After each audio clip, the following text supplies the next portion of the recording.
$1.20. Don't worry, he'll need more than aspirin when we're done with him. Yeah, if the grape ever gets out, the cops should just lock him up forever. Did you see the look on his face? Oh. You probably had the same look whenever he killed his brother, right? Oh, God. I just got an image of him making that face while he and Nancy are screwing. Carol, for once in your life, shut your damn mouth. What? Hey, what's your problem, man? You're both assholes. That's my problem. Are you serious? Yeah, right now, I'm man? serious. You shouldn't have done that. Done what? You know what? You mean call her out for what she really is? Oh, that's funny because I don't remember you asking me to stop. I should have put that spray paint right down your throat. What the hell, Steve? You know, neither of you ever cared about her. You never even liked her. Because she's not miserable like you two. She actually cares about other people. The slut with the heart of gold. I told you to watch your mouth. Hey! I don't know what's gotten into you, man, but you don't talk to her that way. Get out of my face. Or what? Or what? You gonna fight me now, too? Huh? You gonna fight me now, too? Because you couldn't take Jonathan Byers.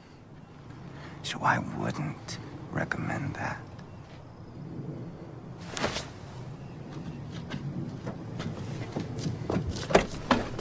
Let me get the door for you, buddy. That's right. Run away, Stevie boy. Run away! Just like you always do. And Nancy's turning you into a little pussy. That's right, Harrington. Run away! Run away! Do you know what? When I need the internet, it works.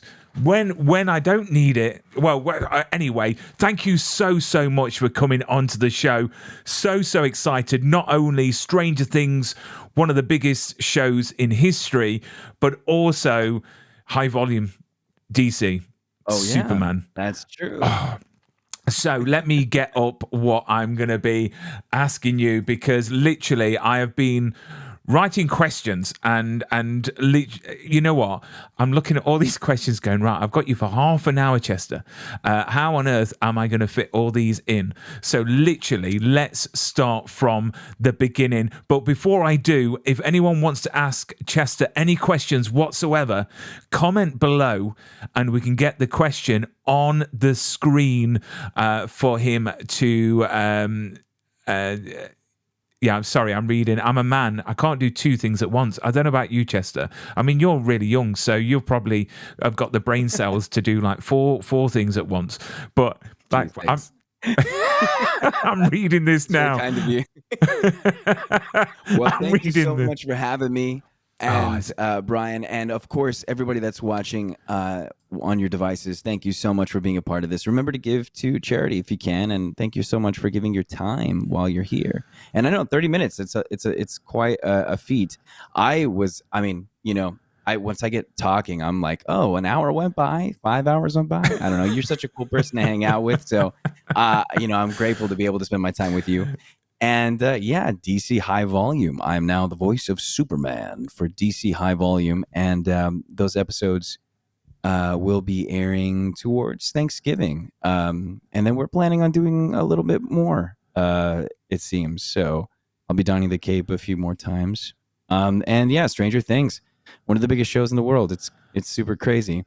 When I booked that, there was still Blockbuster and Redbox. I don't know if you knew Redbox. So you could go. I mean, there's still some Redboxes, but you can go to.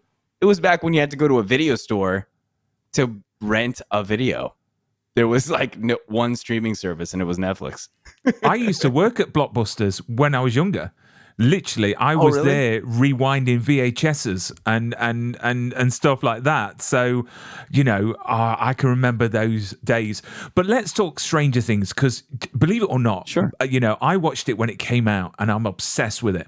My wife never watched it, and I've actually got her to watch it, and we binged all the seasons in one go. Ready, because in 7 days' time, the new season is out, the final one. So you play Tommy H in the show, which I quite like. I like Tommy H. A lot of people are like, I don't know, he's a bit of a douche. But I quite like him. I've got a picture coming up on the screen. There you are. Hey, there I am. Look at me. I'm a little so dude. when you auditioned and got this role, did you realize, back then, how big this show was going to be? I thought it was going to be great. I had a feeling something magic was happening because on set, it was just electric. Everybody was wearing vintage clothes. All the haircuts were rocking. I'm a fan of D&D and the music and Spielberg style films. So I felt it was going to be amazing, but I don't think anybody plans for this level of success when it comes to a show. I think you kind of hope, oh, maybe I can get to a level and people will watch it. But to have it stick around and be such a show that people kind of keep going back to, it's an honor. It's a real honor for sure. I mean, what has been your favorite, scene to shoot? Because you've got so many special moments in season 1 and season 2. I mean, if you had to pick one and have it as your favorite, which one would it be and why? It's a smaller scene because most of it kind of got cut out because they deemed it too funny. It was the scene where we're all in the cafeteria and we're like eating lunch together. It's Steve, Nancy, Carol, and I. And I just remember the director going, "Hey, you're so funny. Do whatever you want." And I almost started a food fight. But I just remember that was like when everyone was meshing. And it was right after Barb went missing. And I think I have the line like, "I have no idea who you're talking about."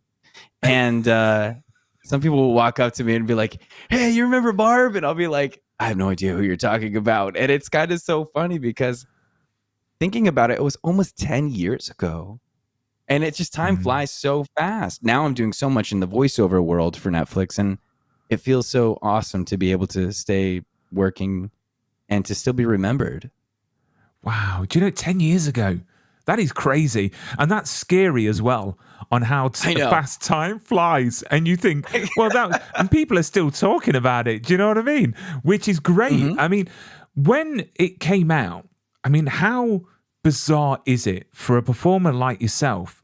I mean, I was talking at work today to colleagues that it must be really crazy to be in such an enormous show. Yeah. Millions upon millions upon millions of viewers seeing your face, seeing you act, loving your character.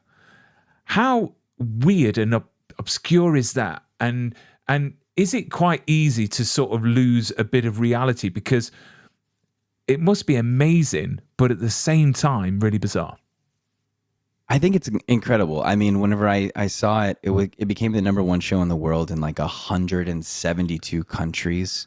And so I was watching myself in multiple languages, and it was just kind of amazing. It kind of started slow for me, the recognition. I'd be at the store and somebody would be like, "Did I go to school with you?" And I'm like, "No." They're like, "Oh, you're the guy." And I would just be like, "Yeah, I'm the guy." That's pretty cool. But for me, the fame wasn't, or the accolades didn't come all at once, like the younger kids or somebody like Steve, for example. It kind of happened over time. And luckily it did, because I was just, starting out working actor at the time. And whenever I got a show like this, it opened so many doors. It was kind of crazy because towards season 2, there were people that would meet me. And I think this one person, I was doing a movie in Louisiana, and somebody came on set and they were like, you're Chester. And they fainted. And I caught them.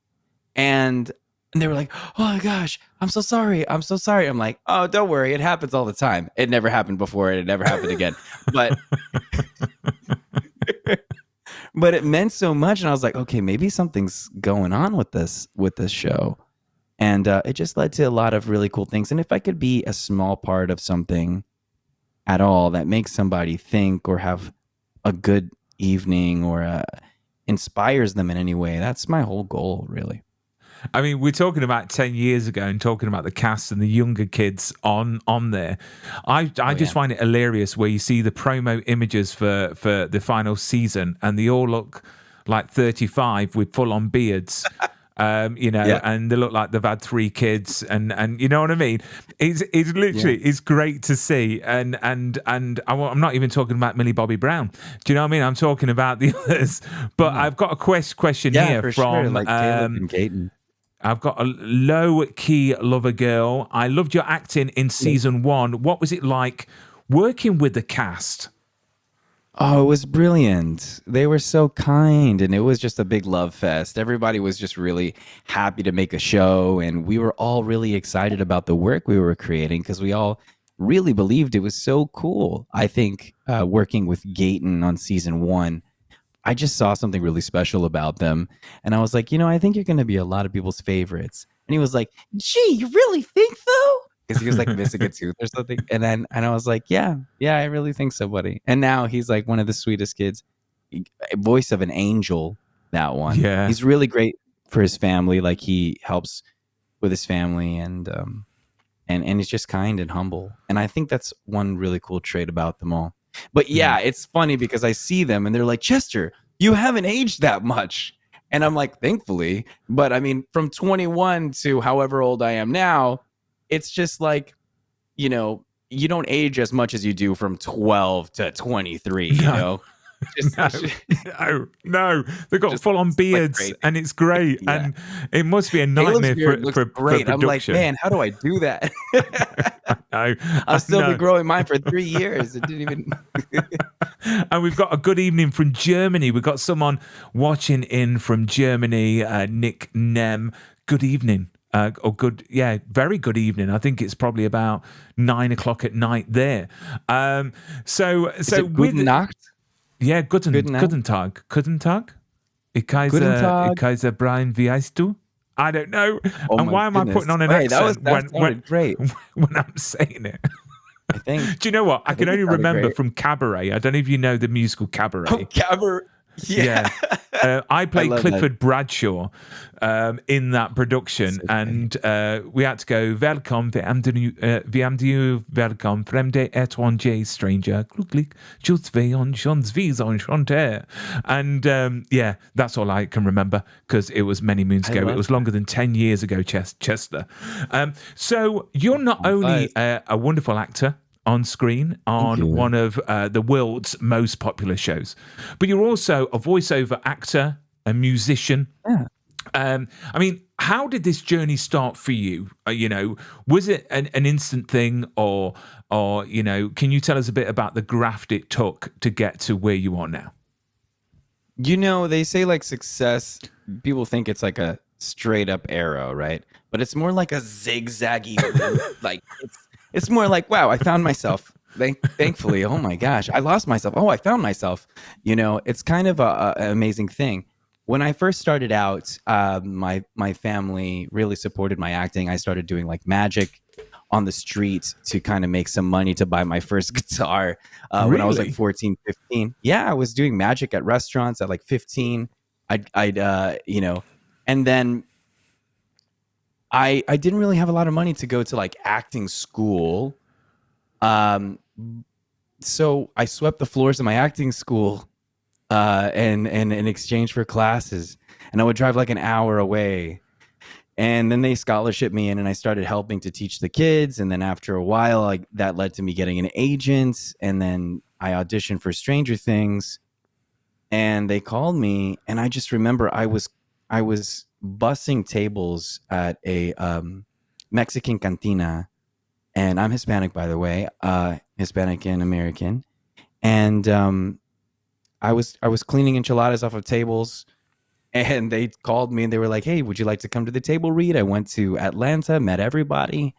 When I came back, it was just such a life-changing experience. They called me and said, "Hey, we'd love if you could be a part of the show." We did the first season. I was in Atlanta, and then after that, I worked for a few years in different things. I did stunts. I've done driving stunts. I've been punched in the face by Liam Hemsworth on set. Wow. It's kind of a badge of honor. He's the Witcher now. He is, yeah. Really good, actually. I enjoyed him as a Witcher. Yeah, and and then I was doing some films out in Los Angeles, and then lockdown happened.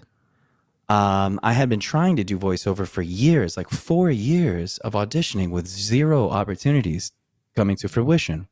Lockdown happened.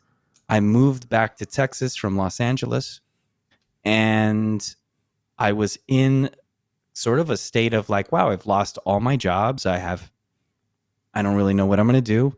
And then I got an opportunity to read for a role at Nickelodeon called Big Nate on Paramount.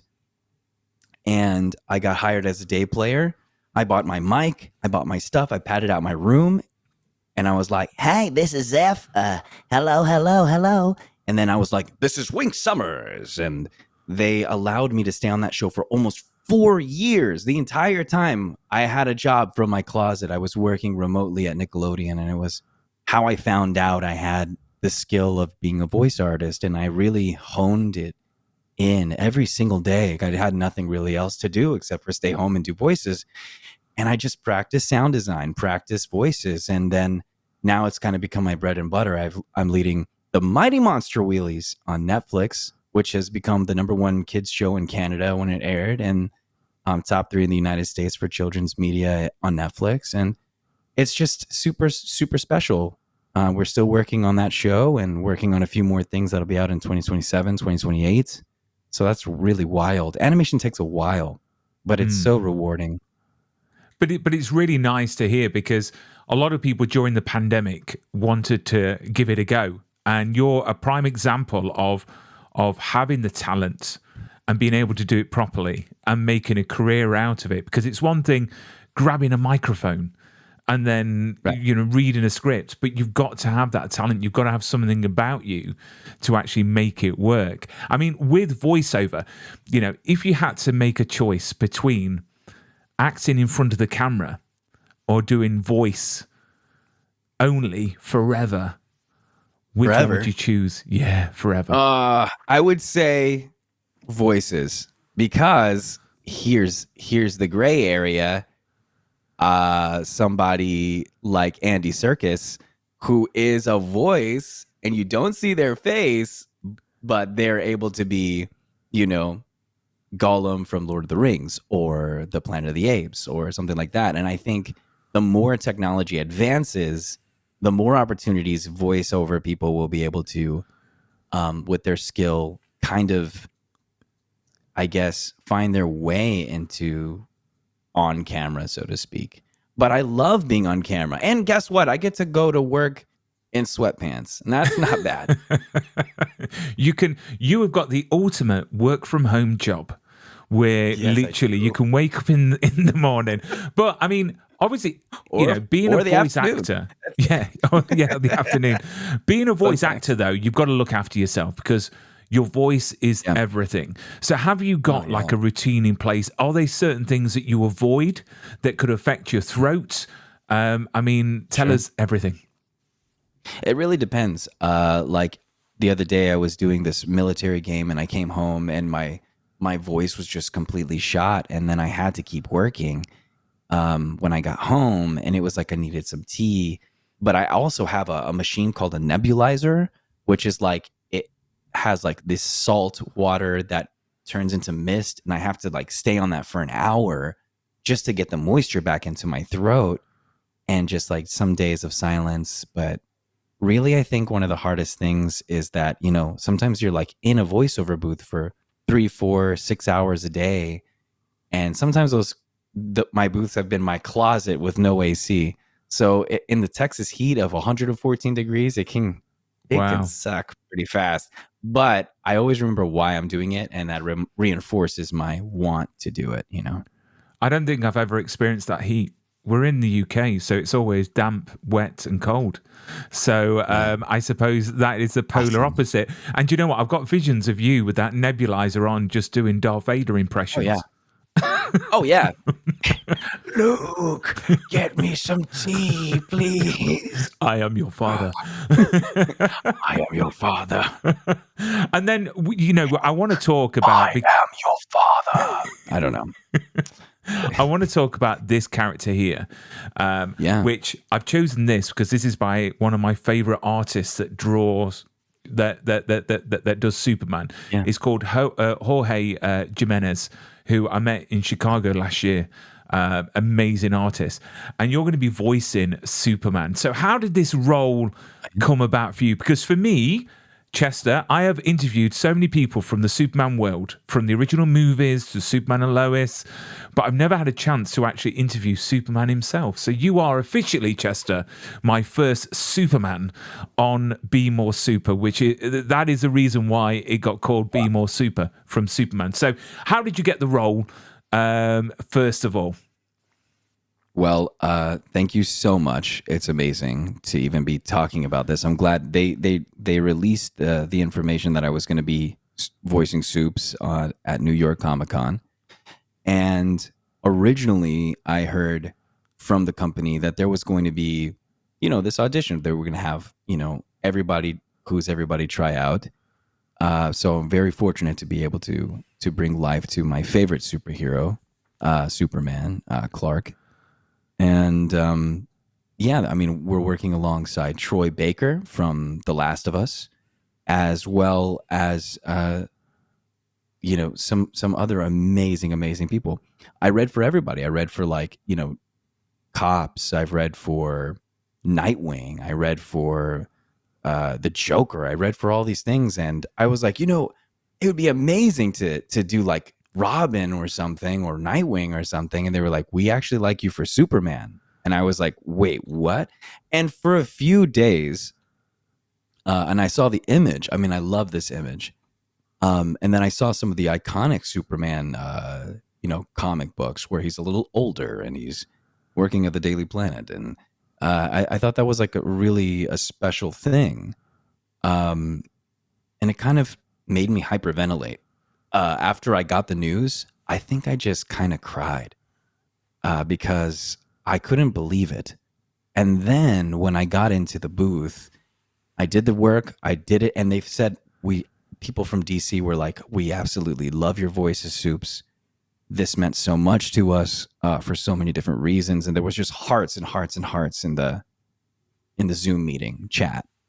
And I knew I had done something quite substantial because they worked with Kevin Conroy and some people I really admire in so many different ways. And just to be able to bring it Justice League, meant so much to me. Honestly, it's just unbelievable. So I'm really excited to see, how people respond to it when it's out. And I put all the heart I could into it. And, we'll see if there's more. I cannot wait. I cannot wait to listen to it. I really can't. I mean, with your voice career, we always have these dreams and hopes of when we start out, with our careers or what we want out of life.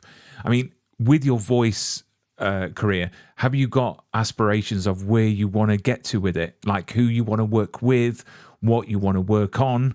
Can you share anything like that with us? Truthfully, it has been such an amazing surprise to hear the opportunities that they've said yes to me doing, because I think everybody wants to be a superhero, right? I think at some point in their life, most people are like, I'd love to have a superpower. And I guess mine is to, with my heart, I get to embody all these different types of characters. And some of them I would have never expected. Who gets the call that says you're going to voice Superman, right? It's not very few of us. Over almost 100 years, there hasn't been that many of us that have been able to do that, step into that role. And now I'm like in the league of Supermen. So like I was talking to some of the other people who have played Superman like on TV, and they were like, congrats. And I was like, oh my gosh. That's it. You're going to be in group photos now with people like Brandon Routh, Darren Criss, who I met in Chicago that does the voice as well for the animated series. Brandon was the one that I'm talking about. They actually DM'd me. They were like, congratulations. Oh, bless him. He's lovely. He's such a nice guy. Really is. He looks like Superman. He does. I'm like, wow, man. I'm built like Frodo Baggins.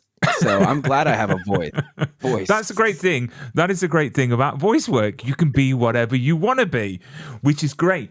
I wanted to touch on the fact that this charity stream that I'm doing over 3 hours is for the UK mental health charity Mind, which, is being a stigma, I would say, in the UK. I don't know what it's like where you are, but especially for men, especially for us having to deal with things and everything like that. I mean, with your career, with your ups and downs, because it's never plain sailing.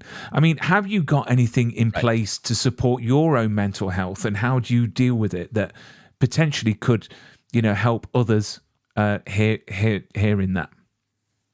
I think for me, anyway, it is just, because I come from a generation where my dad, he's a military veteran, and he comes from an older generation. So talking about mental health with him is a new thing, and with my own self, it's kind of, I've had to teach myself these practices, like remembering to kind of go on a walk sometimes, or take things easy, maybe take some deep breaths, try to meditate a few times a week. But I think it comes down to for me, my support system, like my wife, Ava. She's been so awesome. We've been together for 12 years now, and ever since I was a busboy. And they've seen the ups and downs of this. And I think for a long time, I tried to kind of find ways to find myself.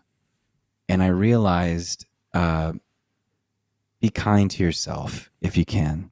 Because sometimes I know for me, I was my own worst critic on a lot of ways and a lot of things. So if you can just remember to kind of be kind to yourself, then you can inherently make the world more kind. And I think that's key, isn't it? Is that we just need to be nicer. The world is a terrible place at the moment. We turn on the news and all we see is negativity. I've always said, wouldn't it be great to have a news channel that's just dedicated to great stories? Good great news. Good news, It would be great, wouldn't it? Yeah. It would be nice. It would lift our spirits. So, I mean, with obviously Stranger Things, coming out in a week's time, are you still a fan? Are you still watching it? And are you as excited as the rest of the world?